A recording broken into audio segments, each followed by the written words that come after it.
మీ ఉచిత క్రైస్తవ వివాహ సేవ అయిన mark108.com కు స్వాగతం.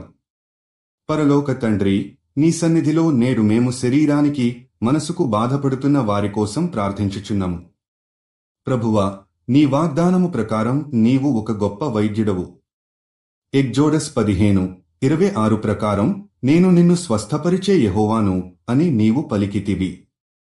ప్రభువా, నీ చేతుల నుండి ఆరోగ్యము పొందుటకు నమ్మికతో ఎదురుచూస్తున్న వారికి నీ కృపను ప్రసాదించుము.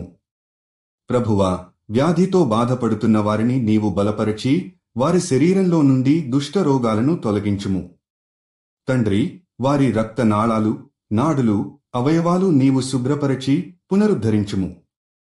యాకోబు 5:15 ప్రకారం విశ్వాస ప్రార్థన రోగిని రక్షించును అని నీ వాక్యము ప్రకటించుచున్నది.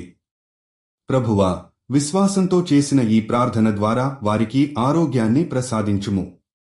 తండ్రి, వారు శారీరకంగా మాత్రమే కాకుండా మానసికంగా, ఆత్మికంగా కూడా బలపడటానికి నీ సాన్నిధ్యాన్ని అనుభవించినట్లు దీవించుము. వారి జీవితంలో అశాంతిని తొలగించి నూతన శాంతి, సంతోషాన్ని ప్రసాదించుము. నీ కృపతో వారు పూర్తిగా స్వస్థత పొందగలుగునట్లు నీ ప్రేమతో వారిని చుట్టుముట్టుము. ప్రభువా, వారి కుటుంబ సభ్యులను కూడా బలపరచి వారికి సహనము, ధైర్యము ప్రసాదించుము. నీవు చెప్పిన దానితో సహనం వహించి వారి నమ్మకాన్ని పెంపొందించుటకు దీవించుము. వారు నీవు ప్రసాదించిన సమాధానములను, ఆశీర్వాదాలను తెలుసుకుని నీకు కృతజ్ఞతలు చెల్లించునట్లు మార్గనిర్దేశించుము. తండ్రి, వారు నీవు అనుగ్రహించిన బలంతో రోగం నుండి పూర్తిగా కోలుకుని తమ దినచర్యలో తిరిగి చురుకుగా సాగిపోవునట్లు ఆశీర్వదించుము. నీవు వారి జీవితాలకు కొత్త ఆశను, ఆరోగ్యాన్ని ప్రసాదించుము.